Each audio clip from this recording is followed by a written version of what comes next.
চলে এসেছি আমরা পুলিশ এক্সাম প্র্যাকটিস সেট 10 নিয়ে। ঠিক আছে, শুরু করা যাক আজকের ক্লাস। চলে আসি আমরা প্রথম অঙ্কে। দেখো কি বলেছে, আজকে স্যার যেগুলো করব প্রত্যেকটা WBPSI 2018 সালের কোশ্চেন।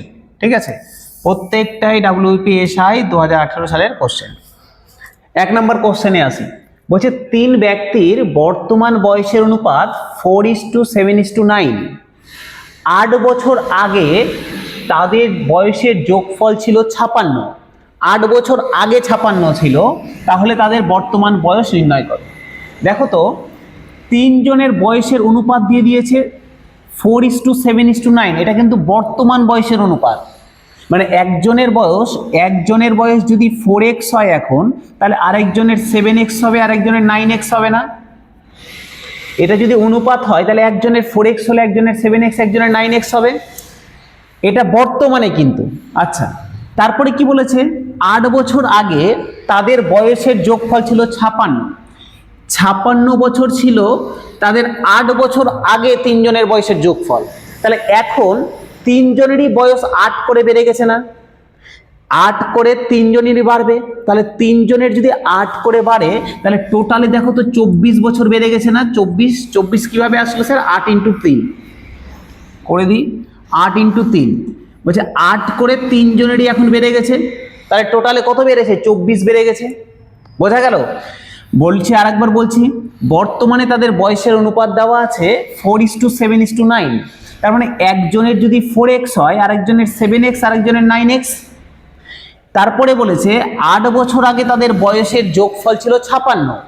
8 বছর আগে তাদের মোট বয়স ছিল 56। তাহলে এখন কত হবে? এখন 3 জনেরই 8 করে বাড়বে, তাহলে টোটালে 3 8 24 বেড়েছে। তাহলে এখন তাদের বয়স কত? 56 + 24। ঠিক আছে, এটা তাদের টোটাল বয়স। আবার আমরা বলে রেখেছি বর্তমানে 3 জনের বয়স 4x, 7x আর 9x। তাহলে এখন 3 জনের বয়স কত হবে? এই তিনটার যোগফল। তাহলে এটা হচ্ছে তাদের বর্তমান বয়স। আর একবার বলছি, না, এটা হচ্ছে তাদের বর্তমান বয়স। তাহলে আমি বলতে পারি না এটা দুটো সমান? তাহলে কত হচ্ছে দেখো তো, 4 আর 7 11, 11 আর 9 20। তাহলে 20x সমান 56 + 3 8 24। 56 আর 24 যোগ করলে কত হয়? 80। তাহলে 20x সমান 80। 0 0 কাটলাম 2 দিয়ে 4 হলো। তাহলে x সমান কত হলো? 4। x সমান 4। আমাকে কি বের করতে বলেছে? তাদের বর্তমান বয়স নির্ণয় করো। তাহলে বর্তমান বয়স কত ছিল? 4x ছিল, 7x ছিল, 9x ছিল। তাহলে বর্তমান বয়স কত হবে?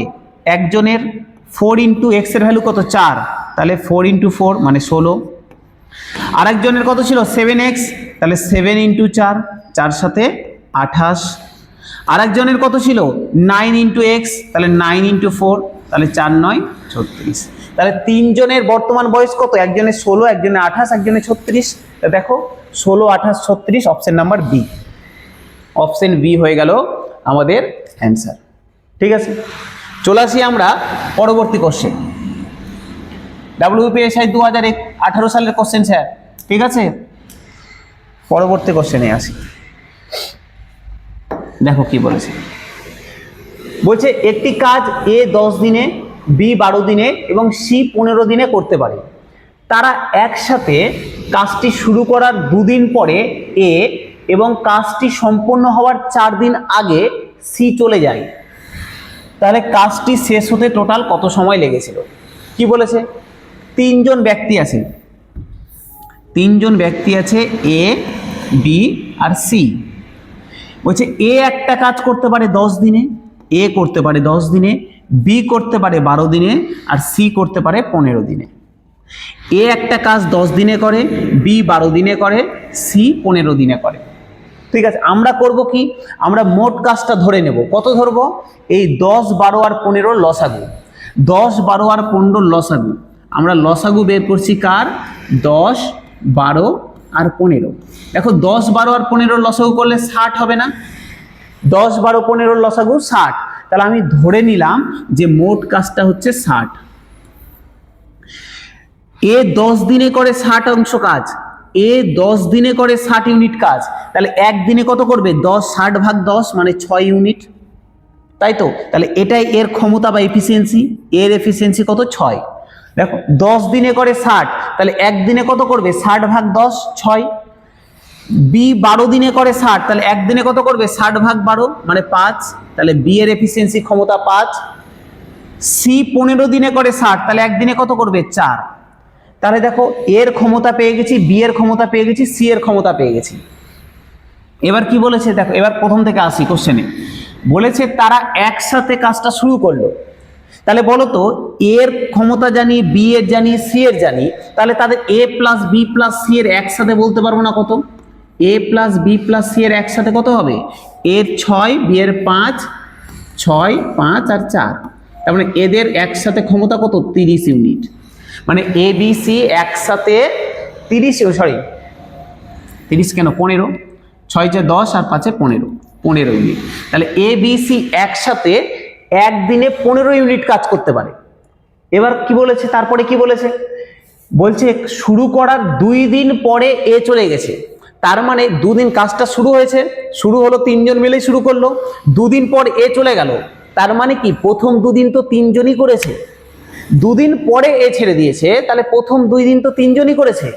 তাহলে 3 জন মিলে একদিনে যদি 15 ইউনিট কাজ করে, তাহলে এই 3 জন 2 দিনে কত করবে? এরা 2 দিনে কত করবে? 15 × 2, 30 ইউনিট কাজ করে নিবে না? এবিসি একদিনে 15 ইউনিট করে, 2 দিনে তাহলে কত করবে? 30 ইউনিট করে নেবে। টোটাল কাজ কত ছিল? 60 ইউনিট ছিল, তার মধ্যে 30 ইউনিট কাজ করে নিয়েছে 2 দিনে। তাহলে বাকি কাজ কতটা পড়ে আছে? বাকি কাজ কতটা পড়ে আছে? বাকি পড়ে আছে 60 - 30, তাহলে 30 ইউনিট কাজ আরো পড়ে আছে। এই কাজটাই তারপরে ঘটনা হবে। তারপরে ঘটনা পড়ি, বলছে 2 দিন পরে তো এ চলে গেল, তার মানে বি আর সি পড়ে থাকলো। বলছে এবার কাজটা শেষ হওয়ার আগে 4 দিন আগে সি চলে যায়। এবার কাজটা তারপর থেকে বি সি মিলে একসাথে করছে, করতে করতে যবে কাজটা শেষ হয়েছে তার 4 দিন আগে সিও চলে গেছে।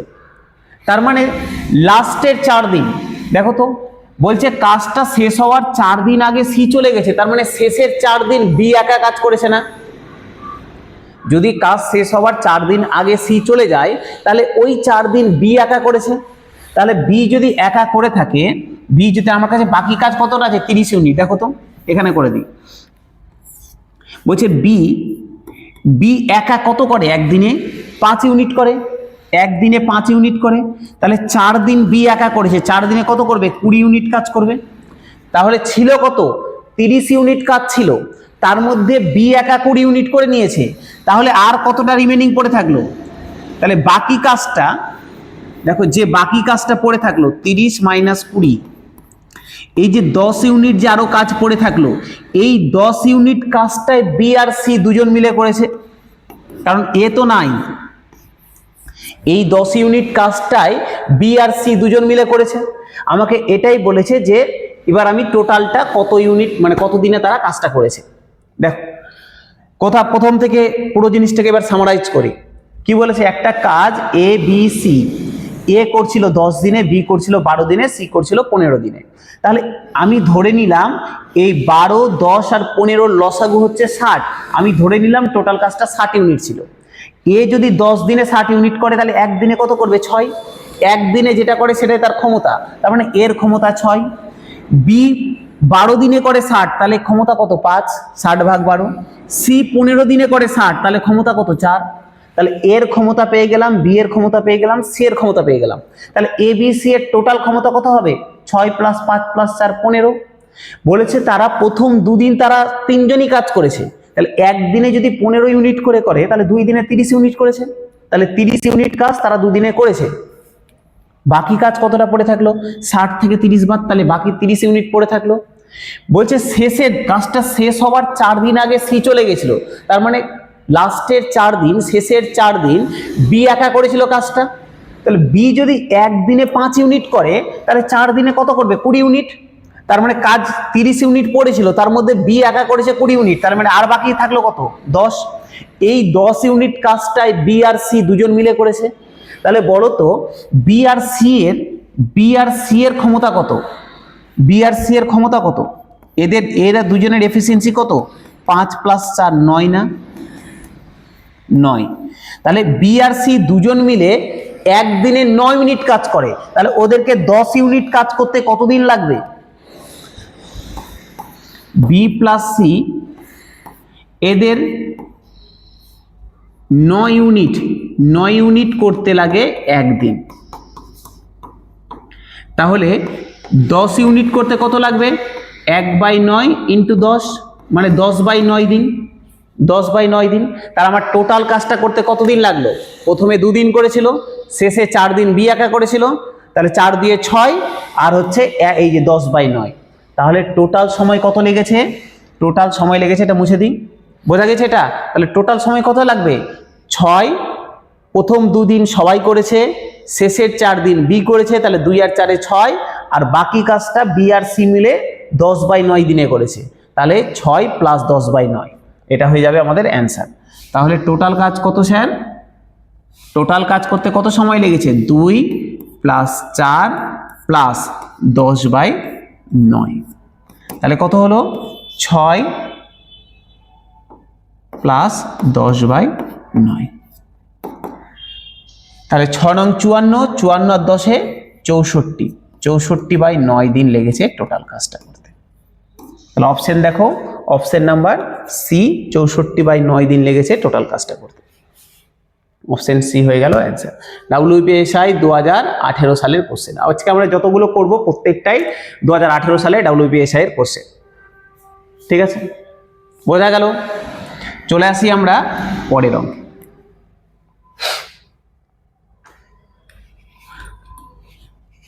কি বলেছে? কোনো একটি নল কোনো ট্যাঙ্ক, একটি নল কোনো ট্যাঙ্কে 6 ঘন্টায় পূর্ণ করে। ট্যাঙ্কটি অর্ধপূর্ণ হলে একই রকম আরো 3টি নল খুলে দেওয়া হলো, তাহলে ট্যাঙ্কটি পূর্ণ করতে মোট কত সময় লাগবে?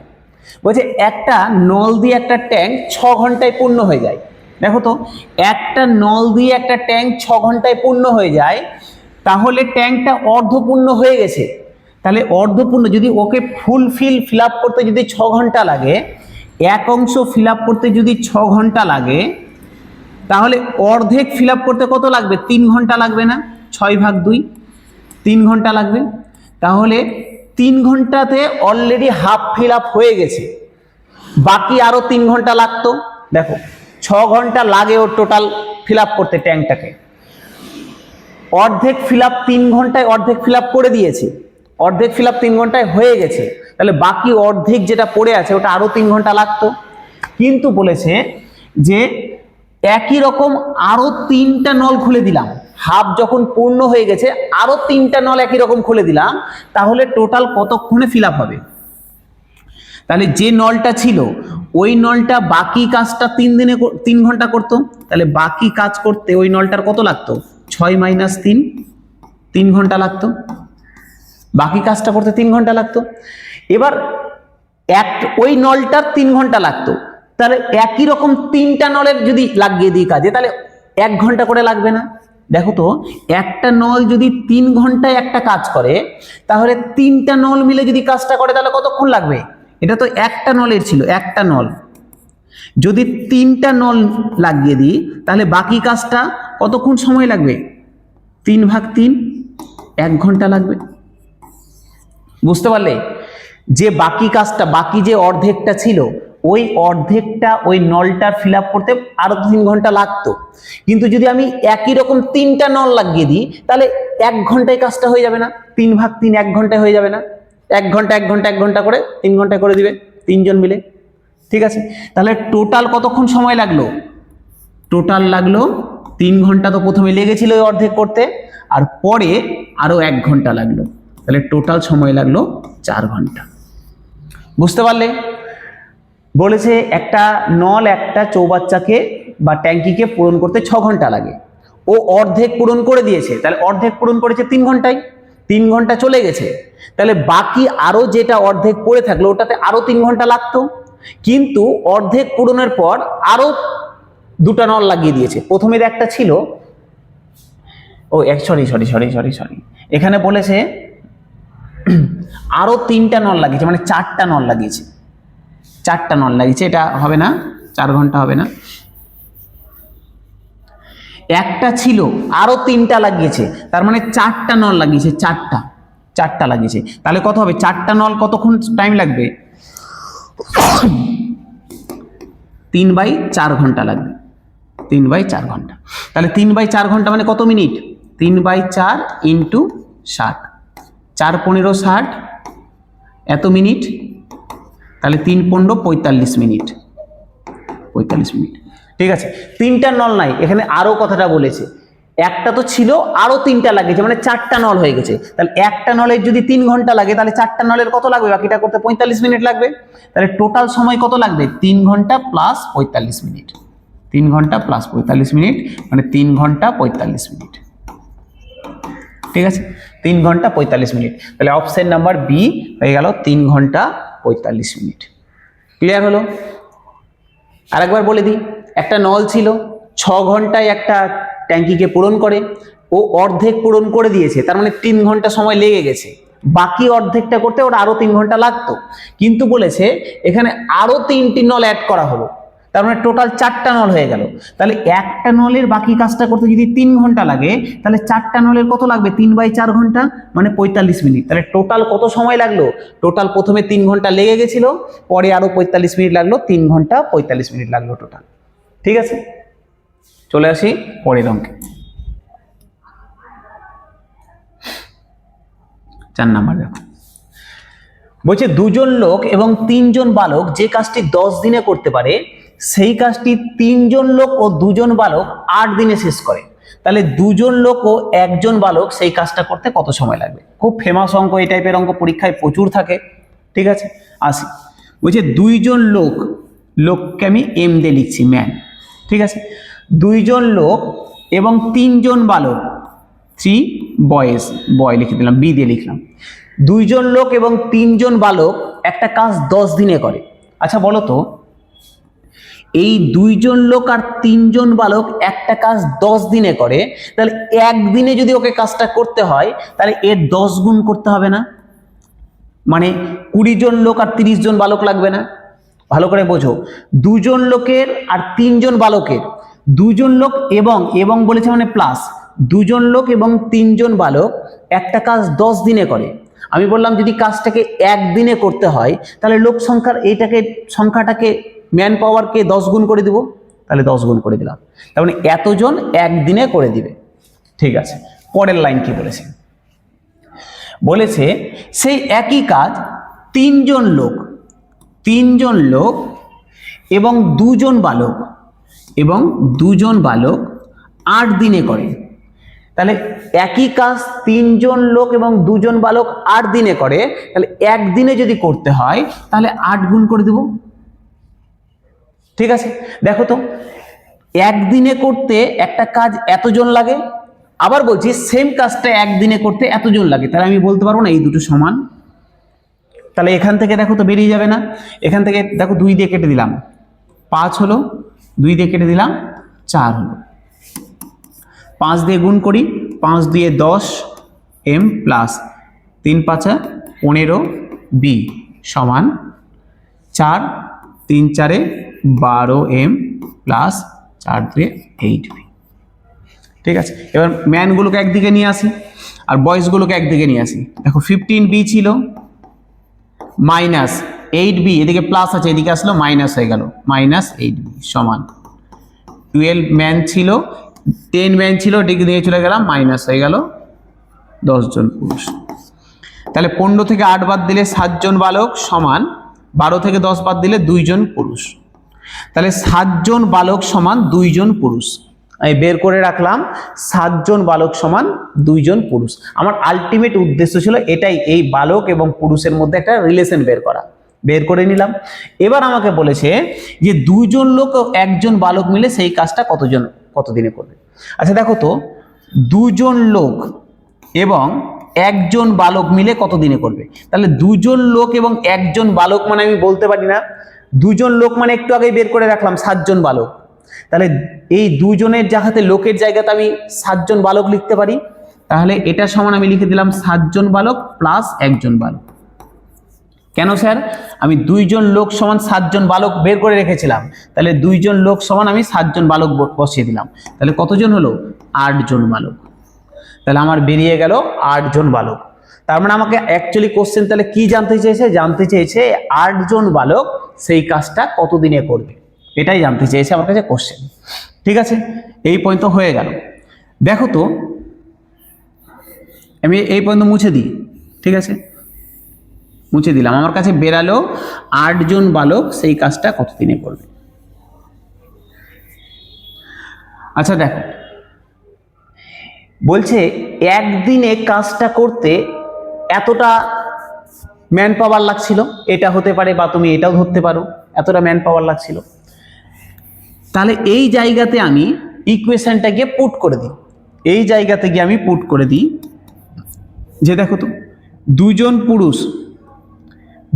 পুরুষ, তাহলে 2 জন পুরুষের জায়গাতে আমি লিখে দিলাম, 2 জন পুরুষের জায়গাতে আমি লিখে দিলাম 7 জন বালক, 7 জন বালক প্লাস 3 জন বালক ইন্টু 10 ছিল 10। স্যার 5 লিখে দিও না, আমি 5 করেছিলাম আমার কাটাকাটির সুবিধার জন্য। ঠিক আছে, আমি কেটে দিয়েছিলাম বলে 5 হয়ে গেল। অ্যাকচুয়ালি কতজন লাগছিল ম্যান পাওয়ার? এতটা লাগছিল। 2 জন পুরুষ প্লাস 3 জন বালক 10 দিনে করে, তাহলে একদিনে করতে ইন্টু 10। আমি শুধু এটাকে রিপ্লেস করে বালকে নিয়ে আসছি, 7 আর 3 10 জন বালক ইন্টু 10, তাহলে 10 100 জন বালক, 100 জন বালক। তাহলে এত জনের ওই কাজটা করতে লাগছিল একদিন। তার মানে এতজন মানে কি? 100 জন বালক। তাহলে 100 জন বালকের কাজটা করতে লাগছে একদিন। আমাকে কি বের করতে হবে? 8 জন বালকের কত লাগবে। 100 জন বালকের যদি একদিন লাগে, তাহলে 1 জন বালকের কত লাগবে? 100 দিন লাগবে। 8 জন বালকের কত লাগবে? 8 জন বালকের 100/8, এতদিন লাগবে। 100/8 দিন।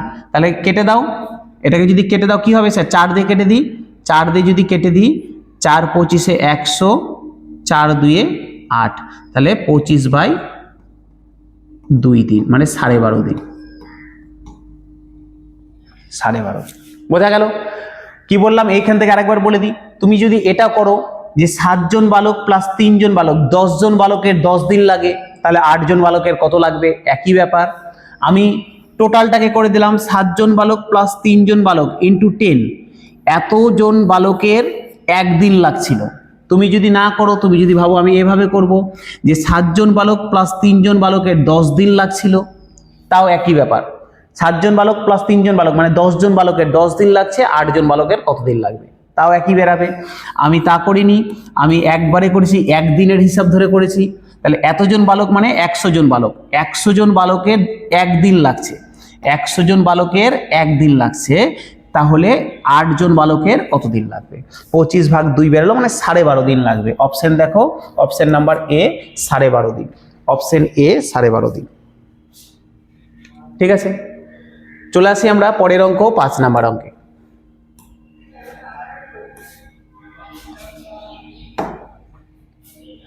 বলছে 13 অপেক্ষা বৃহত্তর দুটি সংখ্যার গসাগু এবং লসাগু যথাক্রমে 13 এবং 273 হলে সংখ্যা দুটির যোগফল নির্ণয় করো।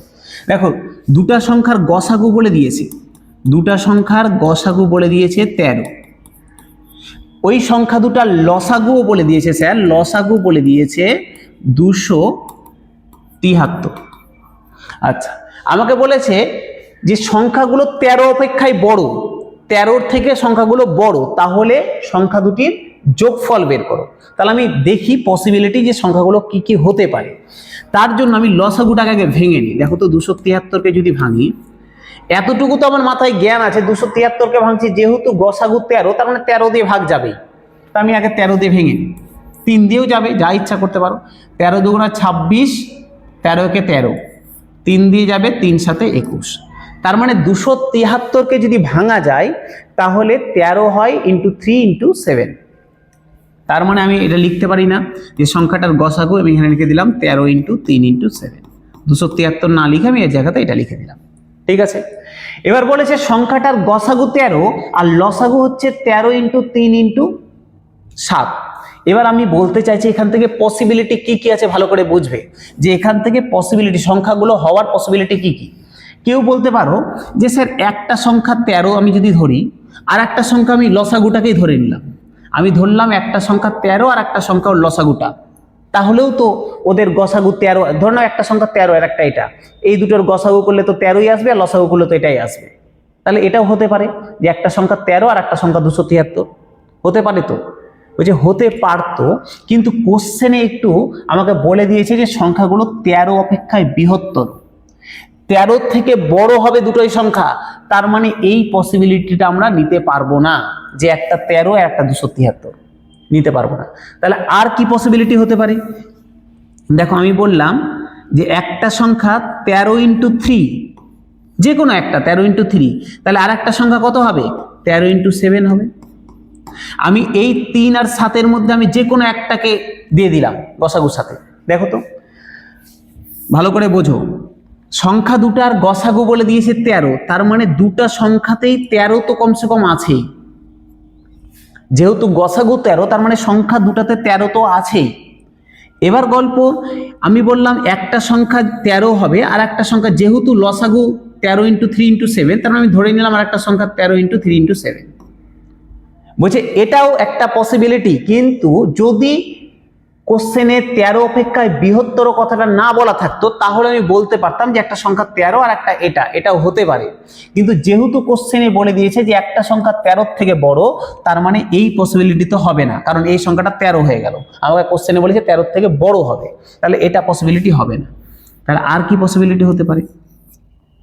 বলছে আমি একটার সাথে 3 দিয়ে দিলাম আর একটার সাথে 7 দিয়ে দিলাম। দেখো একটার সাথে 3 একটার সাথে 7 দিয়ে দিলাম। এবার যদি আমি এই দুটোর গসাগু বের করি, দেখো 13 বেরাবে, আর লসাগু বের করলে দেখো 13 ইন্টু 3 ইন্টু 7 বেরাবে, হয়ে গেল। তাহলে এই পসিবিলিটিটা কি হতে পারে?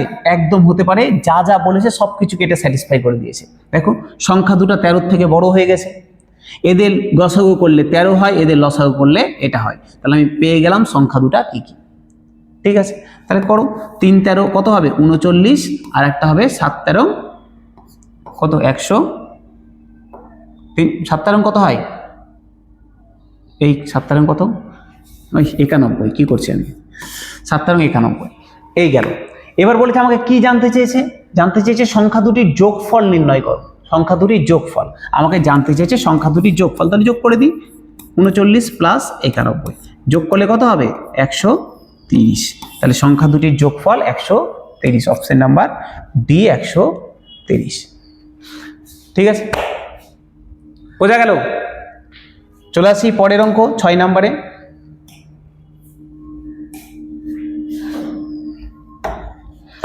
বলছে 126 টাকা প্রতি কেজি ও 135 টাকা প্রতি কেজি মূল্যের 2 প্রকার চা তৃতীয় প্রকার অপর একটি চায়ের সাথে 1:1:2 অনুপাতে মিশ্রিত করা হলো।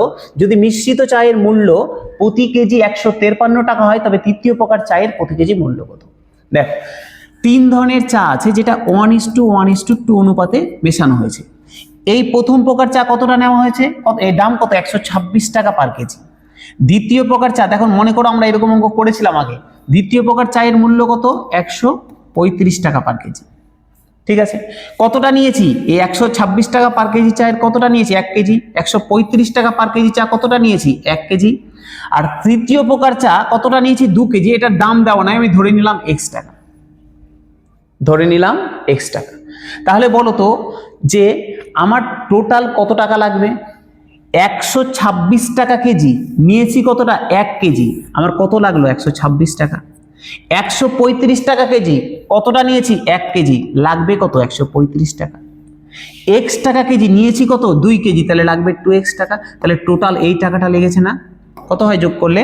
135 আর 126 যোগ করবে কত হবে? 200, 200, 200, 270, 270 আর 9, 261, 261 প্লাস 2x, এত টাকা লেগেছে।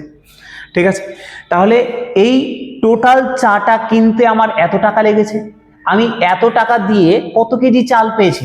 চা পেয়েছি 1 প্লাস 1 প্লাস 2, টোটাল 4 কেজি চা পেয়েছি। তাহলে এই 4 কেজি চায়ের দাম আমার এত টাকা। বোঝা গেল? 4 কেজি চায়ের দাম 261 প্লাস 2x টাকা। তাহলে আমাকে বলেছে, এবার বলেছে আলটিমেট যখন আমি মিশ্রিত করে দিয়েছি তিনটাই চা, এবার তিনটা চাকে মিক্সড করে দিয়েছি, মিক্সড করে দাম দাঁড়িয়েছে 153 টাকা। আলটিমেট দাম দাঁড়িয়েছে আমার 153 টাকা। তাহলে তৃতীয় প্রকার চা মানে এক্স এর ভ্যালুটা কত? দেখো তো, এই 4 কেজি চায়ের দাম আমি বললাম 261 প্লাস এক্স, এটাই তো 4 কেজি চায়ের দাম। কিন্তু কোশ্চেনে বলেছে যে না, মেশানোর পর দাম দাঁড়িয়েছে 153 টাকা করে। তাহলে 153 টাকা করে যদি প্রতি কেজি হয়, তাহলে 4 কেজির দাম কত হবে? 153 ইন্টু 4। তাহলে এটা আর এটা সমান, এখান থেকে আমি এক্স পেয়ে যাব না? 261 প্লাস এক্স সমান 153 সাথে 4 গুণ করলে কত হবে? এদিকে হয়ে গেল 600, 612। তাহলে এক্স সমান কত? এক্স সমান 612 মাইনাস 261। তাহলে 612 থেকে 261 বাদ দিয়ে দাও, কত হবে? 2 থেকে 1 বাদ দিলাম, 1 হলো। 11, 6, 5, 3, 351 টাকা। এটা 2x আছে, সরি 2x আছে। তাহলে 2x সমান 351 দাঁড়ালো, 2x সমান দাঁড়ালো 351। তাহলে x সমান কত হবে? x সমান হচ্ছে 351 ডিভাইডেড বাই 2। তাহলে 351 কে 2 দিয়ে ভাগ করলে কত হবে? দেখো, ভাগ করবে 150 করলে 300, 175 ইন্টু 2 করলে 350 হয়। তাহলে 175.5 এত টাকা। তাহলে প্রতি কেজি চায়ের দাম কত দাঁড়ালো? এই যে পরের চাটা, এটা প্রতি কেজির দাম দাঁড়ালো 175 টাকা 50 পয়সা। 175 টাকায় 50 পয়সা। অপশন দেখো, অপশন নাম্বার এ 175 টাকা 50 পয়সা। ঠিক আছে, আরেকবার বলি। বলছে 3 প্রকার চা আছে যেটা 1:1:2 অনুপাতে নেওয়া হয়েছে। কত দাম? এই প্রকার চায়ের দাম 126 টাকা। তাহলে 1 কেজির দাম কত দাঁড়াবে? 126 টাকা। দ্বিতীয়টাও নিয়েছি 1 কেজি, কত করে দাম? 135 টাকা করে। দাম কত দাঁড়াবে? 135 টাকা। তৃতীয় কেজি কতটা নিয়েছি? 2 কেজি, দাম কত করে? এক্স করে ধরে নিলাম। তাহলে টোটাল দাম কত? 2x টাকা। তাহলে টোটাল এই 4 কেজি চা, 1, 1 আর 2, 4 কেজি চায়ের টোটাল দাম কত? যোগ করে দিলাম 261 প্লাস 2x। কিন্তু কোশ্চেনে বলেছে না, আলটিমেট মেশানোর পর দাম দাঁড়িয়েছে 153 টাকা। তাহলে টোটাল কত হবে? 153 ইন্টু 4। তাহলে এই 261 প্লাস 2x, 261 প্লাস 2x এটাই সমান 153 ইন্টু 4। তাহলে 261 প্লাস 2x সমান 612। এখান থেকে x এর ভ্যালু বের করলাম 175.50। হয়ে গেছে। চলে আসি আমরা নেক্সট অঙ্ক, 7 নম্বর। কোন পরীক্ষায় পরীক্ষার্থীদের 17% বাংলায়, 18% ইংরেজিতে অকৃতকার্য হয়। ভালো কথা, মানে ফেল করেছে। যদি বাংলা এবং ইংরেজি উভয় বিষয়ে 5% অকৃতকার্য হয়ে থাকে, তবে উভয় বিষয়ে কৃতকার্যের শতকরা হার কত? দেখো, ধরো এটা হচ্ছে বাংলা সাবজেক্ট, এটা হচ্ছে ইংলিশ সাবজেক্ট। বলছে টোটাল বাংলায় ফেল করেছে 17%। টোটাল বাংলায় ফেল করেছে। টোটাল ইংরেজিতে ফেল করেছে 18%। টোটাল ইংরেজিতে ফেল করেছে 18%। টোটাল বাংলায় ফেল করেছে 17%। আর 5% ছেলে এমন আছে যারা দুটোতেই ফেল করেছে। তাহলে দেখো, দুটোতে ফেল করেছে মানে কি? এদের কমন এরিয়াতে এরকম সংখ্যা হচ্ছে 5%। তাহলে দুটোতেই ফেল করেছে এরকম হচ্ছে 5%। তাহলে দেখো তো, এই 17%-এর মধ্যেও 5% ঢুকে আছে, এই 18%-এর মধ্যেও 5% ঢুকে আছে না? ঢুকে আছে তো। তাহলে যদি আমি বলি যে শুধুমাত্র বাংলায় মানে কি? এই কমনটা নিব না, শুধু বাংলার এরিয়াটা নিব। এই যে শুধুমাত্র বাংলায় কত ফেল করেছে? তাহলে 17 মাইনাস 5, 12%। এরা শুধু বাংলায় ফেল করেছে।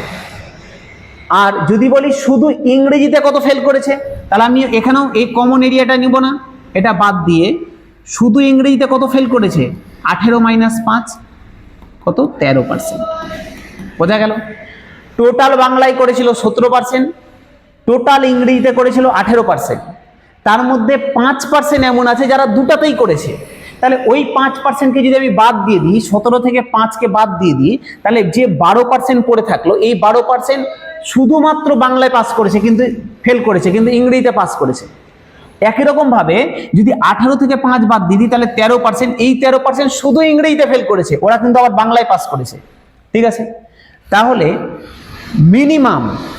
মিনিমাম কোনো না কোনো সাবজেক্টে, একটা সাবজেক্টে ফেল করেছে, মিনিমাম একটা হলেও সাবজেক্টে ফেল করেছে, এরকম স্টুডেন্ট কতগুলো আছে দেখো তো, 12% প্লাস 13% প্লাস 5% না? এই 12% শুধু বাংলায় ফেল, এই 13% শুধু ইংরেজিতে ফেল, আর এই যে 5% এরা দুটাতেই ফেল। তার মানে অন্তত একটাতে ফেল করেছে এরকম স্টুডেন্টের সংখ্যা কত এই টোটালটা? তাহলে কত হচ্ছে? 12 আর 3 12 আর 23 23, 23 আর 5 28, তাই তো হচ্ছে, তাই হচ্ছে।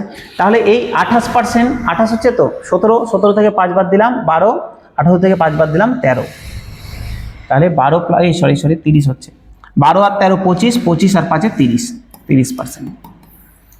তাহলে বলো এই যে 30%, এই 30% স্টুডেন্ট কোনো না কোনো সাবজেক্টে ফেল করেছেই, হয় শুধু বাংলায়, না হলে শুধু ইংরেজিতে, না হলে দুটাতেই।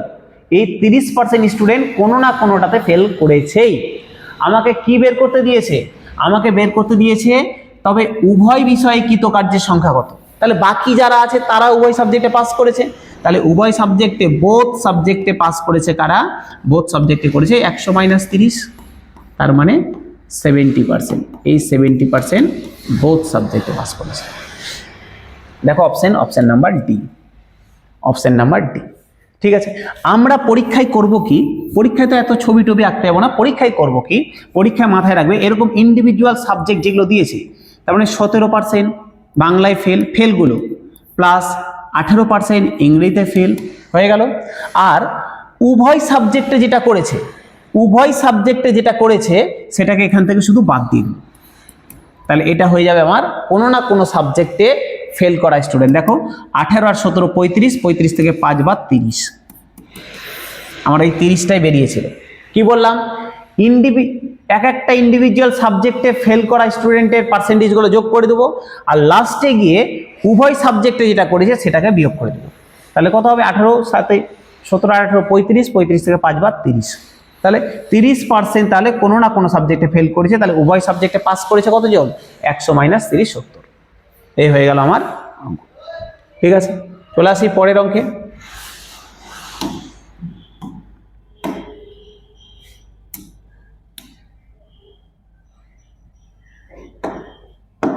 দেখো কোনো একটি সংখ্যা দিয়ে 43,628কে ভাগ করলে ভাগফল এবং ভাগশেষ হয় যথাক্রমে 76 এবং 536, তাহলে ভাজকটি নির্ণয় করো। আমরা কি জানি? এটা যদি একটা ভাগফল হয় তাহলে এটাকে ভাজক বলে, এটা হচ্ছে ভাজক, এটা হচ্ছে ভাগফল, এটা হচ্ছে ভাগফল, এটা হচ্ছে এটা হচ্ছে ভাজ্য, এটা হচ্ছে ভাগফল, আর এটা হচ্ছে শেষেরটা হচ্ছে ভাগশেষ, এটা হচ্ছে ভাগশেষ, তাই তো? ভাজক, ভাজ্য, ভাগফল, ভাগশেষ। আমরা কি জানি? আমরা দেখো ছোটবেলা থেকে শিখে এসেছি যে ভাজক ইন্টু ভাগফল, ভাজক ইন্টু ভাগফল যোগ ভাগশেষ, এটা সমান হচ্ছে ভাজ্য, এটা সমান ভাজ্য। মানে এর সাথে একে গুণ করব, তার সাথে এটা যোগ করব, তাহলে আমার ভাজ্যটা বেরিয়ে যাবে। ধরে নাও স্যার কিভাবে? ধরে নাও 3 দিয়ে তুমি 11কে ভাগ করছো, কত হবে? 3 2 3 3 হয়ে গেল 9, ভাগশেষ হয়ে গেল 2। দেখো 3 এর সাথে 3 গুণ করো 9, 9 এর সাথে 2 যোগ করো 11 মিলে যাবে। ঠিক আছে, তাহলে ভাজক ইন্টু ভাগফল যোগ ভাগশেষ সমান ভাজ্য। এবার কোশ্চেনে দেখো সব বলে দিয়েছে, কোশ্চেনে তোমাকে সব বলে দেওয়া আছে। কোনো একটা সংখ্যা দিয়ে 43,628কে ভাগ করব, তার মানে ভাজ্য বলে দিয়েছে 43,628 হয়ে গেল। আচ্ছা, যার ভাগফল হয় কত? 76, তাহলে আমাকে ভাগফল বলে দিয়েছে 76, আমাকে ভাজক বের করতে, আমি ধরলাম ভাজক x, ভাগফল কত? 76, আর ভাগশেষ কত বলে দিয়েছে? ভাগশেষ বলে দিয়েছে, এটা 1 না কিন্তু, এটা মানে দাঁড়ি দেওয়া আছে 536, তাহলে 536। বোঝা গেল? তা আমি এটা বের করতে পারবো না, আমি 536টা যোগ আছে ওইদিকে গেলে বিয়োগ হয়ে যাবে, তাহলে বিয়োগ করে দিব। তারপরে এক্স এর ভ্যালু কি হবে, বিয়োগ করে যেটা দাঁড়াবে ওকে 76 দিয়ে ভাগ করে দেবো। বুঝতে পারলে কি বললাম? এক্স ইন্টু 76 সমান কি হবে, 536টা দিকে যোগ আছে, সমানের ওইদিকে গেলে কি হবে, বিয়োগ হয়ে যাবে। তাহলে বিয়োগ করে কিছু একটা ভ্যালু দিবে। এবার করব কি, তাহলে এক্স ইন্টু 76 সমান কত, এক্স সমান কত হবে 76 দিয়ে, এবার যেটা থাকবে ওটাকে ভাগ করে দেবো। আমাকে ভাগ করে তোমরা অ্যান্সার বলবে যে এক্স সমান কত দাঁড়াচ্ছে, যেটা দাঁড়াচ্ছে সেটাই ভাজক হবে। তাহলে তোমাদের কাজ হচ্ছে এখান থেকে 536কে বাদ দিবে, বিয়োগফল যেটা দাঁড়াবে 76 দিয়ে বিয়োগফলটাকে ভাগ করে দেবে। ঠিক আছে, যেটা দাঁড়াবে সেটাই হয়ে গেল ভাজক। আমাকে অ্যান্সারটা বলবে কত হচ্ছে, এ বি সি ডি কত হবে বলবে। চলে আসি আমরা পরের অঙ্কে, 9 নাম্বার। বলছে 45 কিমি ঘন্টা বেগে গতিশীল 130 মিটার লম্বা একটা ট্রেন 30 সেকেন্ডে একটি সেতুকে অতিক্রম করে, তাহলে সেতুটির দৈর্ঘ্য নির্ণয় করো।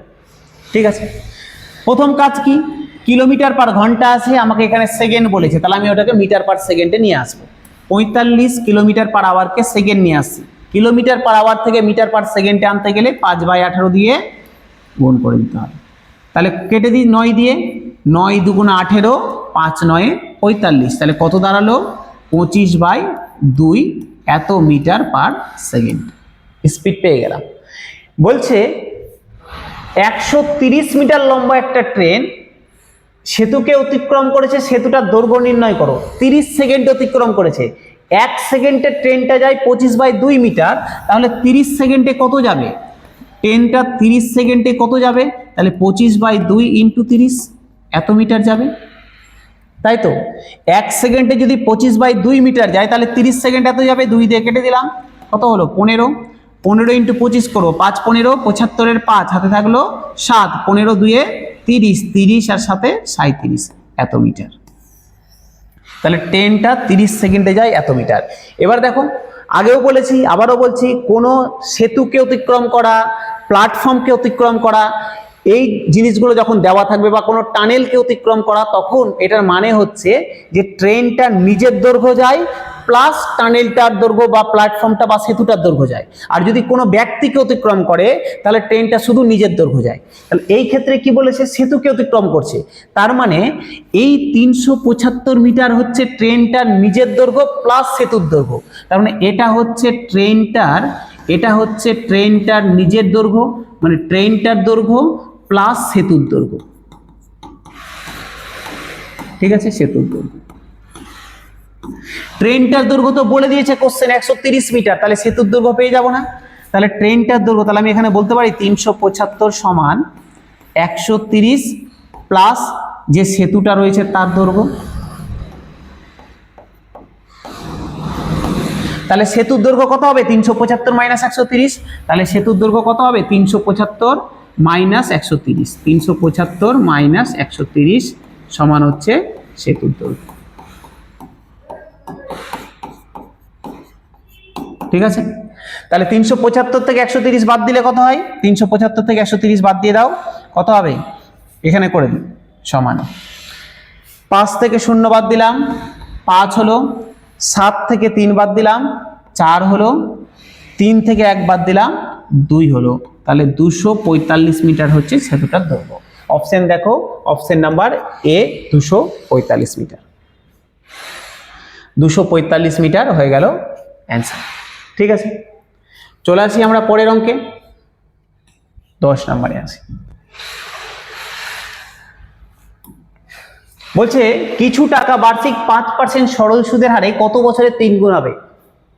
2018 কোশ্চেন। যা করবো আজকে 15টা যে সেট করব, 15টা যে অঙ্ক করব, সরি সেট নয় 15টা যে অঙ্ক করব, 15টা অঙ্কে আজকে WBSI 2018 সালের কোশ্চেন। বলছে কিছু পরিমাণ টাকা বার্ষিক 5% সরল সুদের হারে কত বছরে 3 গুণ হবে। আমি ধরে নিলাম আমি ব্যাংকে 1 টাকা রেখেছি। দেখো তো আগে লিখে দিই সূত্রটা। সরল সুদ সমান আমরা সবাই জানি না, সরল সুদ সমান আসল ইন্টু সময় ইন্টু সুদের হার বাই 100 100, তাই তো জানি। তাহলে বলেছে দেখো তো, আমি বলছি আমি ধরে নিলাম আমার আসল 1 টাকা, আমি ব্যাংকে 1 টাকা রেখেছি, তুমি 100 ধরতে পারো, 500 ধরতে পারো, 1000 ধরতে পারো, আমি ধরলাম ব্যাংকে 1 টাকা রেখেছি। কোশ্চেনে কি বলেছে, কত বছর পর তার 3 গুণ হয়ে যাবে, তার মানে সুদে আসলে 3 টাকা হয়ে গেছে। দেখো তো ভালো করে বোঝো, এখানে 3 হবে না, আমি 1 টাকা রেখেছিলাম, সুদে আসলে 3 টাকা হয়ে গেছে, তার মানে সুদ কত পেয়েছি, 2 টাকা পেয়েছি না। আমি ব্যাংকে 1 টাকা রেখেছিলাম, সুদে আসলে 3 টাকা হয়ে গেছে, তার মানে আমি 2 টাকা সুদ পেয়েছি, 2 টাকা সুদ পেয়েছি। সময় বের করতে দিয়েছে, টি বের করতে দিয়েছে, সুদের হার বলে দিয়েছে 5%, তাহলে 5/100 বাই 100, তাহলে কি হবে, কেটে দিই, 5 দিয়ে কেটে দিলাম, 5 20 100, তাহলে টি সমান কত হবে, 20 এদিকে নিচে আছে, এদিকে আসলে গুণ হয়ে যাবে, তাহলে টি ইকুয়াল টু 20 × 2 40, তাহলে কত বছর সময় লাগবে, 40 বছর সময় লাগবে, অপশন নাম্বার এ। কি বললাম, আবারও বলছি, সরল সুদ সমান আসল ইন্টু সময় ইন্টু সুদের হার বাই 100। কত, আসল যদি আমি 1 টাকা ধরি, বলছে সুদে আসলে 3 গুণ হয়ে গেছে, 3 গুণ হয়ে গেছে, তাহলে 3 গুণ 1 টাকা রেখেছিলাম, 1 টাকা আমি ব্যাংকে রেখেছিলাম, আমার আসল 1 টাকা, প্রিন্সিপাল আমি 1 টাকা রেখেছিলাম, আমার সুদে আসলে 3 টাকা হয়ে গেছে, 1 টাকা রেখেছিলাম 3 টাকা হয়ে গেছে, তাহলে আমি সুদ কত টাকা পেয়েছি, 3 - 1 2 টাকা পেয়েছি সুদ। তাহলে এটা কি সরল সুদ, তাহলে সুদ 2 টাকা, 2 সমান 1 × টি বের করতে হবে, আর এর মান বলে দিয়েছে 5/100, কাটাকাটি করলাম, টি এর মান 40 দাঁড়ালো, তাহলে অপশন এ 40 বছর। চলে আসি পরের অঙ্কে, 11 নম্বর। বলছে কোনো বিদ্যালয়ের ছাত্র ছাত্রীর সংখ্যার অনুপাত 3:2, তার মানে বয়েজ আর গার্লস এদের অনুপাত বলে দিয়েছে 3:2, 3:2। যদি ছাত্রের 20% এবং ছাত্রীদের 30% স্কলারশিপ প্রাপক হয়, তবে কত শতাংশ ছাত্রছাত্রী স্কলারশিপ পায়নি। বলছে ছেলেদের যদি 20% স্কলারশিপ পেয়ে থাকে আর মেয়েদের যদি 30% স্কলারশিপ পেয়ে থাকে, তাহলে টোটালে শতকরা কত স্কলারশিপ পায়নি। আচ্ছা দেখো তো, 3:2, যেহেতু পার্সেন্টেজে বলেছে, আমি এটাকে 300 ধরে নিলাম, এটাকে 200 ধরে নিলাম, আমার ইচ্ছা অনুপাত ধরতেই পারি, এটাকে 300 এটাকে 200 ধরে নিলাম। এবার বলেছে এর ছেলেদের 20% পেয়েছে, ছেলেদের 20% পেয়েছে, তার মানে আমি একবারে পেয়েছে বের করতে পারি বা একবারে পাইনিটাই বের করে নিই। 20% পেয়েছে, তার মানে 80% পাইনি, তাই তো। কারা পাইনি, কারা পাইনি, কাটা চিহ্ন দিয়ে দিই, তার মানে বুঝতে পারবে পাইনি। কারা পাইনি তাদেরটা বের করছি। ছেলেদের 20% পেয়েছে, তার মানে 80% পাইনি। এবার 300-র 80% মানে কত, 300 × 80% মানে 80/100, পার্সেন্টেজ তুলে দিলাম, 100 হয়ে গেল, 0 0 0 0 কেটে দিলাম, 3 × 8 = 24, 240। তাহলে 240টা স্টুডেন্ট পায়নি, মানে বাকি 60টা পেয়েছিল। দেখো মেয়েদের 30% পেয়েছে, তার মানে মেয়েদের 70% পায়নি। মেয়েদের 30% স্কলারশিপ পেয়েছে, তার মানে 70% পায়নি। 70% পায়নি, তাহলে 70% কত হবে, 200-র 70%, তাহলে 70/100, 2 0 2 0 কেটে দিলাম, 140। তাহলে 140টা মেয়ে পায়নি। তাহলে ছেলে এবং মেয়ে মিলে টোটালে কতজন পায়নি, 240টা ছেলে পায়নি, 140টা মেয়ে পায়নি। তাহলে ছেলে এবং মেয়ে, বয়েজ এবং গার্লস টোটালে কতজন এমন আছে, টোটালে কতজন এমন আছে যারা পায়নি, 240 + 140, 380 জন এমন রয়েছে যারা স্কলারশিপ পায়নি। বোঝা গেল? আচ্ছা, আমাকে এটাই পার্সেন্টেজ বের করতে দিয়েছে। আমি টোটাল স্টুডেন্ট কটা ছিল, 300 আর 2 = 500, 500 জনের মধ্যে 380 জন পাইনি, তাহলে 100তে কত পাইনি, পার্সেন্টেজ বেরিয়ে গেল। তাহলে আমাকে কি বলেছে, আমাকে পার্সেন্টেজ শতকরা বের করতে দিয়েছে, শতকরা।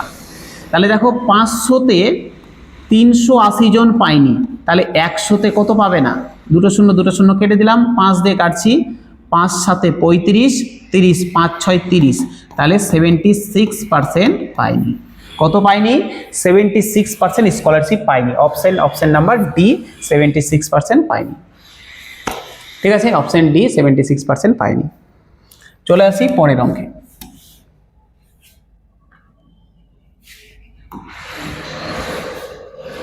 দুটি সংখ্যার যোগফল 25, তাদের অন্তর 13, তাহলে সংখ্যা দুটার গুণফল নির্ণয় করো। দুটা সংখ্যা, একটা x একটা y, এদের বলেছে যোগফল 25 আর এদের অন্তর বলে দিয়েছে, বিয়োগফল বলে দিয়েছে 13। সংখ্যা দুটি বের করতে পারবো না, পাতি যোগ করে দাও, দেখো y y কেটে গেল, 2x সমান 25 আর 13 38, এখান থেকে 2 কেটে দিলাম 19, তাহলে x এর ভ্যালু দাঁড়ালো 19। x যদি 19 হয়, যে কোনো একটাতে x বসিয়ে দাও, তাহলে x এর ভ্যালু আমি 19 প্রথমটাতে বসিয়ে দিই, তাহলে 19 প্লাস y সমান হচ্ছে 25, তাহলে এখান থেকে আমি বলে দিলাম y সমান 25 মাইনাস 19 সমান 6। তাহলে হয়ে গেল 19, x এর ভ্যালু y এর ভ্যালু 6, তাহলে আমাকে কি বের করতে দিয়েছে? সংখ্যা দুটির গুণফল। তাহলে সংখ্যা দুটির গুণফল কত হবে? x y, তাহলে 19 ইন্টু 6 114, তাহলে স্যার কি হবে? তাহলে হয়ে গেল 114 সংখ্যা দুটির গুণফল। অপশন দেখো, অপশন নাম্বার বি 114। ঠিক আছে, 19 ইন্টু 6 114 আমার হয়ে গেল অ্যান্সার। বোঝা গেল? চলে আসি আমরা পরবর্তী অঙ্ক 13।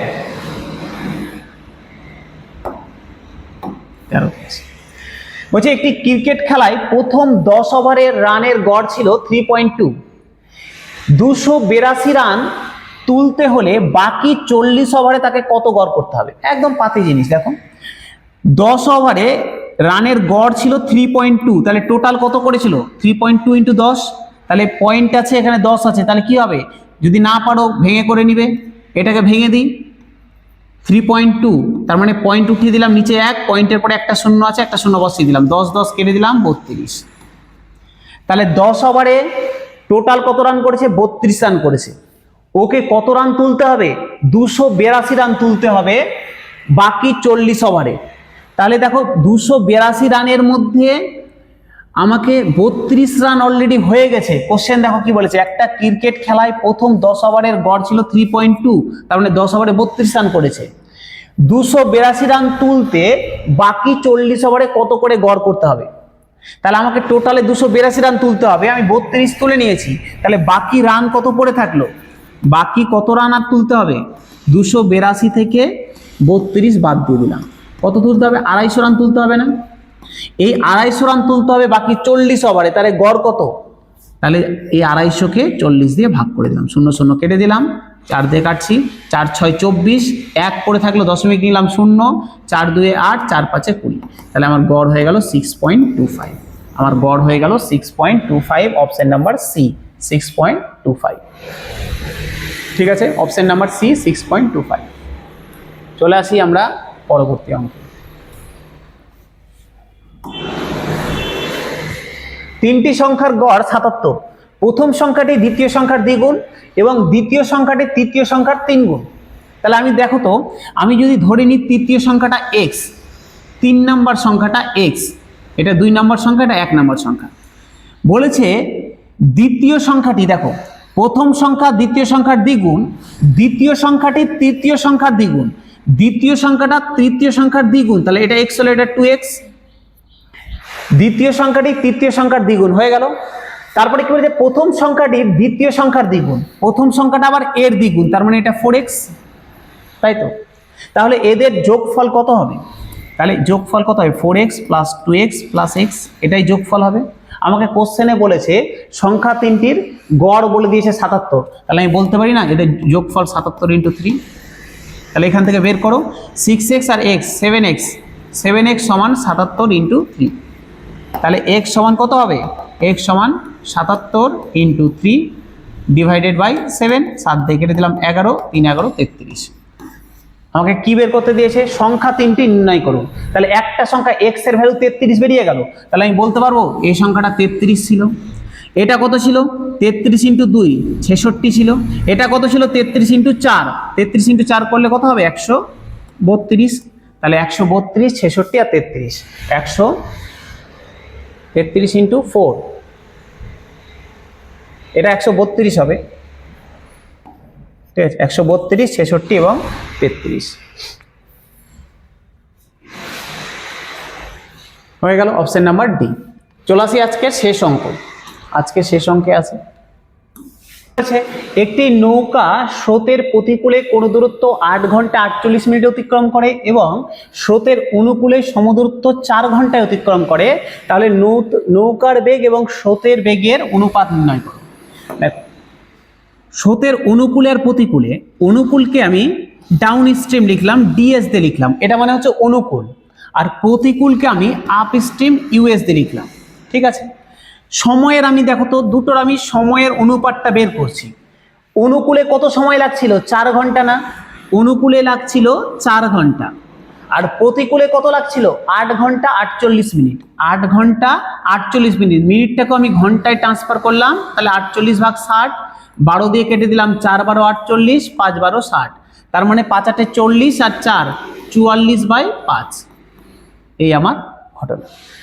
ডাউন স্ট্রিম মানে যেদিকে স্রোত আছে ওইদিকে নৌকা যাচ্ছে, মানে নৌকা প্লাস স্রোত। আর আপ স্ট্রিম মানে যেদিকে স্রোত তার অপোজিটে নৌকা, মানে নৌকার স্পিড মাইনাস স্রোতের স্পিড। এটা গেল আমার, বোঝা গেল? এটা গেল সময়ের অনুপাত। আচ্ছা, তাহলে কি দাঁড়ালো? আমি আর একটা লাইন লিখে দিই, 4:44/5। দেখো 4 দিয়ে যদি কেটে দিই 11 হয়ে যাবে, তাহলে কি হবে? 5টা এদিকে চলে আসলো উপরে, 5:11, 5:11। এটা গেল টাইমের অনুপাত। টাইমের অনুপাত যা হয়, গতিবেগের অনুপাত ঠিক তার উল্টা হয়। তাহলে গতিবেগের অনুপাত কত হবে? গতিবেগের অনুপাত হবে, স্পিডের অনুপাত কত হবে? 11:5। যদি টাইমের অনুপাত 5:11 হয়, তাহলে গতিবেগের অনুপাত 11:5। মানে ওর অনুকূলে গতিবেগ যদি 11 হয়, তাহলে প্রতিকূলে গতিবেগ 5। আমাকে কি বের করতে দিয়েছে? আমাকে বের করতে দিয়েছে নৌকার গতিবেগ আর স্রোতের গতিবেগ। স্রোতের গতিবেগ বের করো। নৌকার গতিবেগ আর স্রোতের গতিবেগের অনুপাত বের করো। তো দেখো তো, নৌকার গতিবেগ মানে মাথায় রাখবে যে অনুকূল আর প্রতিকূলের গতিবেগকে যদি যোগ করে 2 দিয়ে ভাগ করি, তাহলে সেটা হয়ে যায় নৌকার গতিবেগ। অনুকূলের গতিবেগ প্লাস প্রতিকূলের গতিবেগ, এদেরকে যোগ করে 2 দিয়ে যদি ভাগ করি, নৌকার গতিবেগ হয়ে যায়। আর অনুকূলের গতিবেগ মাইনাস প্রতিকূলের গতিবেগ বিয়োগ করে যদি 2 দিয়ে ভাগ করি, তাহলে হয়ে যায় স্রোতের গতিবেগ। তা দেখো তো, অনুকূলের বেগ কত দিয়ে দিয়েছে? 11 দিয়ে দিয়েছে না? তাহলে 11 প্লাস কত? 5, প্রতিকূলে 5 ভাগ 2 অনুপাত 11 মাইনাস 5 ভাগ 2, 2 2 কেটে গেল, কি পড়ে থাকলো? 11 আর 5 যোগ করলে 16 অনুপাত 11 থেকে 5 বাদ দিলে 6, 2 দিয়ে কেটে দিলাম 8, 2 দিয়ে কেটে দিলাম 3, তাহলে আমার অনুপাত দাঁড়ালো 8:3। তাহলে অনুপাত কত দাঁড়ালো? নৌকার অনুপাত আর স্রোতের অনুপাত দাঁড়ালো 8:3। দেখো অপশন নাম্বার এ 8:3 হয়ে গেল অ্যান্সার। ঠিক আছে, করতে থাকো। যেগুলো স্যার বললাম ভালো করে 15টা অঙ্ক করানো হলো, করো। একটা হোম টাস্ক দেওয়া থাকলো, কিছু ক্যালকুলেশন হোম টাস্ক দেওয়া আছে, করে রাখবে, করে কমেন্ট করবে। আর যদি ভালো লাগে অবশ্যই শেয়ার করো, সাবস্ক্রাইব করো। ঠিক আছে, থাকো, দেখা হচ্ছে পরের ক্লাসে। 11 নম্বর সেটে আমাদের আবার নেক্সট দিন দেখা হচ্ছে।